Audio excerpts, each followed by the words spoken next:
আজকের গল্প প্রতিশোধ। ঘন ঘন হাতঘড়ি দেখছে সুনীল। কি গো, তোমার সেই কলিগ তো এখনও এসে পৌঁছলো না? ট্রেন ছাড়ার তো সময় হয়ে এলো। এসে পড়বে নিশ্চয়ই, হালকাভাবে জবাব দেয় দীপা। একবার ফোন করে দেখো না আসছেন কি না উনি। সুনীলের গলায় স্পষ্ট উদ্বেগের ছাপ। সুনীলের দিকে যেন একটু গভীরভাবেই তাকিয়েছিল দীপা। সুনীলের সাথে চোখাচোখি হতেই চোখটা নামিয়ে নেয়। করেছিলাম, ধরল না, হয়তো ট্যাক্সিতে আছে, শুনতে পায়নি। তুমি টেনশন করো না, এসে যাবে। ট্রেন ছাড়তে আর মাত্র 5 মিনিট বাকি, এখনও টেনশন করব না? যদি উনি না আসেন কি করবে? কি আর করব, একটা রাতের তো ব্যাপার, ঠিক চলে যাব। একা যাবে? একা কই, ট্রেনে তো কত লোক আছে বলো তো। হালকা হেসে ছোট্ট লাগেজটা নিয়ে ট্রেনে উঠতে যায় দীপা। কোনোভাবেই কি ট্যুরটা ক্যান্সেল করা যায় না? আগে তো কখনো একা কোথাও যাওনি, বড্ড চিন্তা হচ্ছে। একবার যেন চমকে সুনীলের দিকে তাকায় দীপা। মানুষটা সত্যিই ভীষণ ভালোবাসে দীপাকে, তবু পরিস্থিতি মানুষটাকে কেমন যেন অসহায় করে দিয়েছে। কেন যে এমনটা হলো? বেশ তো ভালোই ছিল দীপা, সুনীল, ওদের একমাত্র ছেলে সুকান্তকে নিয়ে। সুনীলের যা রোজগার ছিল তাতে স্বাচ্ছন্দ্য না থাকলেও অভাব তো ছিল না। হঠাৎ সেই যে 2 বছর আগে সুনীলের কোম্পানি লক আউট হলো, আজ খুলবে কাল খুলবে করেও এখনও অবধি খুলল না। জমানো টাকাও তো তেমন ছিল না, আর টিউশনি পড়িয়ে কটা টাকাই বা পায় সুনীল, তা দিয়ে সংসার চলে। সুস্থ ছেলেটা দিব্যি খেলাধুলো পড়াশোনা করছিল, হঠাৎ করে কী যে হলো। বাচ্চাদের এমন জ্বর, পেট ব্যথা, বমি তো হামেশাই হয়, প্রথমটা তেমনি মনে করেছিল ওরা। তখন কে জানতো যে ভেতর ভেতর এতটা গভীর ক্ষত বাসা বেঁধেছে ওই 11 বছরের শরীরটাতে। ডাক্তার, টেস্ট, রিপোর্ট, অবশেষে ডাক্তারবাবুরা পেটের টিউমারটাকে বাদ দিয়ে দেওয়ার সিদ্ধান্ত নিলেন। যত তাড়াতাড়ি অপারেশন করা যায় ততই মঙ্গল। কিন্তু 70,000 টাকা সুনীলের পক্ষে জোগাড় করা প্রায় অসম্ভব। সরকারি হাসপাতালে অত বড় অপারেশনে রিস্ক নিতে চাইছেন না ডাক্তারবাবুরা। আত্মীয় স্বজন, বন্ধুবান্ধবের কাছে ধার দেনা করেও 1025-এর বেশি জোগাড় হলো না। এখনও অনেকগুলো টাকা দরকার। সুনীলই কথাটা বলেছিল, দেখো না তোমার অফিসের বসকে বলে যদি টাকাটার কিছু একটা ব্যবস্থা হয়। সংসারের প্রয়োজনেই কমাস হলো একটা চাকরিতে ঢুকেছে দীপা। নতুন চাকরি, এখনই কি অতগুলো টাকা চাওয়া ঠিক হবে? যদি চাকরিটাই চলে যায়? প্রয়োজনটা একটু বুঝিয়ে বলেই দেখো না। উনি তো একজন মানুষ, মানবিকতাবশত যদি টাকাটা অ্যাডভান্স দেন। সুনীলের কথা মতোই পরের দিন অফিসে গিয়ে অরূপদাকে কথাটা বলেছিল দীপা। ইন্টারভিউ দিনই বসের চেয়ারে অরূপদাকে দেখে চমকে উঠেছিল দীপা। খুব প্রয়োজন না থাকলে চাকরিটা নিত না দীপা। পাড়ার ডাকাবুকো মস্তান টাইপের অরূপ যেদিন স্কুল থেকে ফেরার পথে প্রেমপত্র দিয়েছিল দীপাকে, ও সত্যি ভীষণ ভয় পেয়ে গিয়েছিল। বাড়িতে কাউকে বলতে পারেনি ভয়ে। শরীর খারাপের দোহাই দিয়ে স্কুল কামাই করে বসেছিল বাড়িতে। পাড়ার একটা বাচ্চা ছেলেকে দিয়ে চিঠি পাঠিয়েছিল আবার অরূপ। ছোটকার হাতে সে চিঠি চলে গিয়ে সে কি কেলেঙ্কারি। অরূপদাকে কিছু বলার সাহস ছিল না কারো, তাই দীপাকে ওই ছেলের কুনজর থেকে বাঁচাতে মামার বাড়ি পাঠিয়ে দেওয়া হলো। পুরনো বন্ধুবান্ধব, স্কুল, মা বাবাকে ছেড়ে সে যেন এক নির্বাসন। নতুন স্কুলে মন বসাতে অনেকদিন সময় লেগেছিল দীপার। বহু বছর পরে একবার পাড়ার দুর্গাপুজোর প্যান্ডেলে অরূপদা সবার চোখ এড়িয়ে মৃদু স্বরে বলেছিল, আমি সত্যি তোকে ভালোবেসেছিলাম দীপা, তুই চাইলে আমি ভালো হয়ে যেতাম, তাই বলে তুই পালিয়ে গেলি। সেদিন কোনো উত্তর দিতে পারেনি দীপা। মাথা নিচু করে দাঁড়িয়ে আনমনে আঙ্গুলে নিজের ওড়না পাকাতে পাকাতে একবার চোখ তুলে তাকিয়েছিল অরূপের দিকে। সত্যি এতটা ভালোবেসেছিল ওকে। অরূপদার কথাটা সুনীলকে আর বলেনি দীপা। ও যা ভীতু মানুষ, এখনই হয়তো চাকরিটা করতে বারণ করবে। চাকরিটা যে ভীষণ দরকার ওদের। ট্রেনের হুইসেলের শব্দে ভাবনার জালটা ছিঁড়ে যায় দীপার। শেষবারের মতন একবার শক্ত করে চেপে ধরে সুনীলের হাতটা। চিন্তা করো না, আমি খুব তাড়াতাড়ি ফিরে আসব। তুমি সুকান্তকে একটু দেখে রেখো, ওষুধগুলো সময় মতো দিও। আরও হয়তো কিছু বলতো, ততক্ষণে ট্রেনটা চলতে শুরু করেছে। প্ল্যাটফর্মে দাঁড়িয়ে হাত নাড়ছে সুনীল।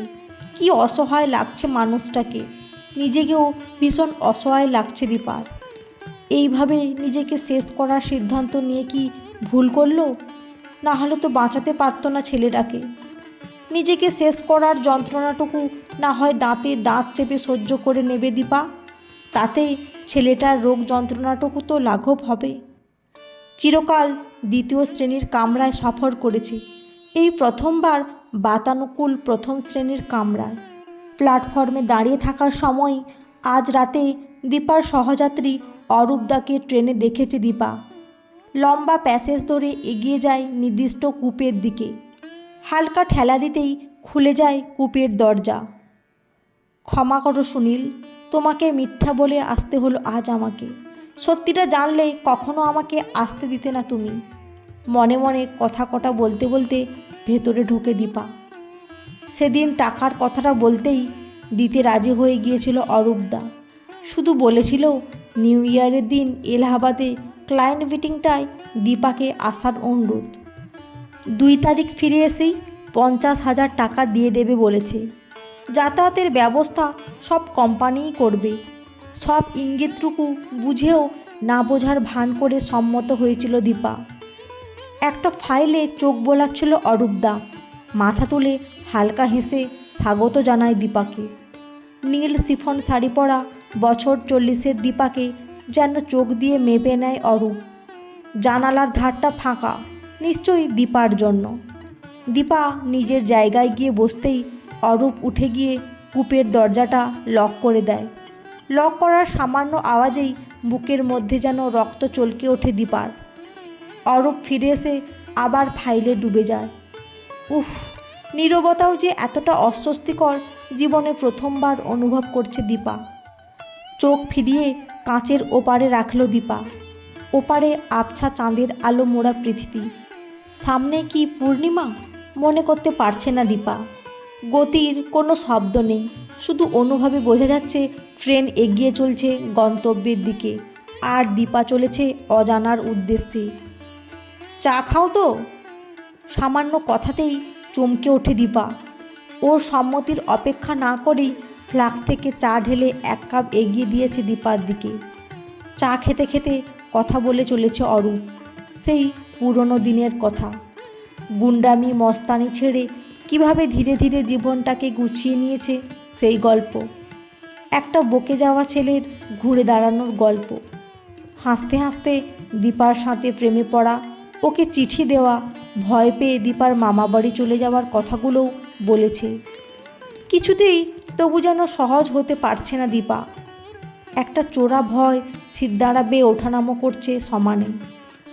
তুমি এখনও সেই আগের মতোই সুন্দর আছো, চেহারাটাকে বেশ ধরে রেখেছো এতগুলো বছর পরেও। কথাটা শেষ হওয়ার আগেই বাইরে থেকে দরজায় টোকা। উঠে গিয়ে দরজা খোলে অরূপ। প্যান্ট্রিকারের একটা ছেলে খাবার দিয়ে চলে যায়। খাবারটা 2 আঙ্গুলে নাড়াচাড়া করছে দীপা। অরূপের শেষ কথাগুলোর কেমন যেন নেশা নেশা ভাব ছিল। 2 চোখে কেমন একটা আগুন। ওই আগুনে বুঝি আজ রাতেই দীপার ভস্ম হওয়ার পালা। ছেলেটা চিকেন খেতে বড্ড ভালোবাসে। খাবার কিছুতেই গলা দিয়ে নামতে চাইছে না দীপার। হঠাৎ পেটের ভেতর থেকে কেমন যেন গুলিয়ে ওঠে শরীরটা। কূপের দরজা খুলে সোজা টয়লেটের দিকে হাঁটতে লাগে। মাথাটাও কেমন যেন ঘোর ঘোর লাগছে। বেসিনের কলটা খুলে দিয়ে বেশ কয়েকবার জলের ঝাপটা দেয় চোখে মুখে। সামান্য নোনতা জল ছাড়া কিছুই উঠে আসে না মুখ দিয়ে। সামনের আয়নায় নিজেকে একবার দেখে দীপা। কোমরে গোঁজা রুমালটা দিয়ে মুখটা মোছে। এলোমেলো চুলগুলো ঠিক করে নেয় আলতোভাবে। ফিরে এসে দেখে অরূপ শোয়ার ব্যবস্থা করে ফেলেছে। কি হলো, শরীর খারাপ করছে নাকি? না, ঠিক আছে। ওষুধ লাগলে বলতে পারো, টুকটাক কিছু সঙ্গে রাখি। অরূপের কথার জবাব দেয় না দীপা। কেমন যেন অস্বস্তি করছে। তেমন শীত নেই, তবু যেন সারা শরীরে জ্বরের মতন কাঁপুনি। আবার পর মুহূর্তেই যেন ঘাম ঘাম লাগছে শরীরটা। হঠাৎ খেয়াল করলো অরূপ অবাক চোখে দেখছে ওকে। সারা শরীরটায় একটা লোভাতুর স্পর্শ অনুভব করে দীপা। পরিস্থিতিটাকে একটু স্বাভাবিক করতেই সাহস করে বলে, আমরা পৌঁছবো কটায়? 2:45। মোবাইলে 2:15-তে অ্যালার্মটা দিয়ে রাখে দীপা। সুনীলের থেকে এই অ্যালার্মের অভ্যেসটা পেয়েছে সে। একটু শুয়ে নিলেই শরীরের অস্বস্তিটা কেটে যাবে। ড্রেস চেঞ্জ করবে না? সাধারণ কথা, তবু যেন কেঁপে ওঠে দীপা। কম্বলটা টেনে নিয়ে শুয়ে পড়ে দীপা। আলোটা নিভিয়ে হালকা নীল আলোটা জ্বালিয়ে বেরিয়ে যায় অরূপ। তবু একটা হাত চোখের ওপর চাপা দিয়ে শোয় দীপা। অনেকক্ষণ হলো ফিরছে না তো অরূপ। হয়তো করিডোরে দাঁড়িয়ে সিগারেট খাচ্ছে। ভাবতে ভাবতেই ফিরে আসে অরূপ। হাতের আড়াল থেকেই অরূপকে খেয়াল করেছে দীপা। শার্টটা খুলে ঝুলিয়ে দেয় ব্র্যাকেটে। আবছা আলোতেও গেঞ্জির ওপর থেকে অরূপের পেশিবহুল শরীর আর চওড়া রোমস বুকটা চোখে পড়ে দীপার। হালকা আলোটাও নিভিয়ে দেয় অরূপ। অন্ধকারেও অরূপের নিঃশ্বাস পতনের শব্দ অনুভব করছে দীপা। অন্ধকারে কি জানি কী করছে অরূপ, বুঝতে পারছে না কিছুতেই। লক খোলার মৃদু শব্দ বুঝতে পারে। অরূপ আবার বাইরে বেরোলো। সময় যাচ্ছে, অরূপ তো ফিরছে না। চোখটা বোধহয় লেগে গিয়েছিল দীপার। অ্যালার্মের শব্দে হুড়মুড় করে জেগে ওঠে। চলন্ত আবছা নীল আলোয় ধাতস্থ হতে একটু সময় লাগে ওর। অরূপ কি এখনও ফেরেনি? যদি না ফেরে তো নীল আলোটা কে জ্বালল? উঠে আলোটা জ্বালাতেই খেয়াল করে কূপের দরজাটা খোলা। তার মানে অরূপ আবার বাইরে গেছে। হঠাৎই খেয়াল করে অরূপের ছোট সুটকেসটাও নেই। অজানা ভয়ে চমকে ওঠে দীপা। তখনই দেখে জলের বোতল চাপা দেওয়া কাগজটা। ভেবেছিলাম সেই 24-25 বছর আগে তোমার প্রত্যাখ্যানের জ্বালাটা 50,000 টাকার বিনিময়ে মিটিয়ে নেব। অর্থ আর বাহুবলে ছিনিয়ে নেব তোমার সব দৌলত।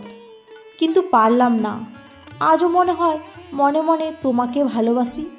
কাউকে ভালোবাসলে বোধহয় তার থেকে জোর করে কিছু ছিনিয়ে নেওয়া যায় না। আমি মোগলসরাইতে নেমে যাচ্ছি। তুমি এলাহাবাদ থেকে ফিরে এসো। রিজার্ভেশন নেই বলে হয়তো একটু অসুবিধা হবে তোমার। সেইটুকু একটু ম্যানেজ করে নিও। 50,000 টাকার চেকটা রেখে গেলাম। ছেলের অপারেশনটা করিয়ে নিও। আরও কিছু দরকার হলে আমাকে বলতে কুণ্ঠা করো না। এটাকে দান ভেবে সংকোচ করো না। আমার কোম্পানিতেই তো আছো। চাকরির মাইনে থেকে একটু একটু করে শোধ করে দিও। চিঠির নিচেই রাখা চেকটা আর 500 টাকার কয়েকটা নোট হাত বাড়িয়ে তুলে নেয় দীপা। এক নির্বোধ অনুভূতি যেন আচ্ছন্ন করে রেখেছে মাথাটা। কোচ অ্যাটেন্ডেন্স এসে বলে গেলেন এলাহাবাদ আসছে। লাগেজটা নিয়ে দরজার দিকে এগোয় দীপা। ট্রেন থেকে নেমে পড়ে। সম্পূর্ণ অজানা ঘুমন্ত স্টেশনে একা দীপা। এখান থেকে ফেরার ব্যবস্থা করতে হবে এবার। অন্ধকার সরে আর কিছু পরেই দিনের আলো ফুটবে। নতুন সকাল, নতুন বছরের শুরু। নতুন করে পথ চলা শুরু হবে দীপা, সুনীলের আর সুকান্তর জীবনে। অপারেশনটা করালেই সেরে উঠবে ছেলেটা। হয়তো সুনীলের কোম্পানিটাও আবার খুলবে। শুধু এই এক রাতের সফরে অরূপের করুণার কাঁটাটা খিচখিচ করবে দীপার বুকের মাঝটাতে। অরূপের ঋণ এ জন্মে শোধ করা সম্ভব নয় দীপার পক্ষে। বন্ধুরা, আজকের গল্পটি কেমন লাগলো? যদি ভালো লেগে থাকে অবশ্যই একটি লাইক দিয়ে চ্যানেলটি সাবস্ক্রাইব করে পাশে থাকবেন। অসংখ্য ধন্যবাদ।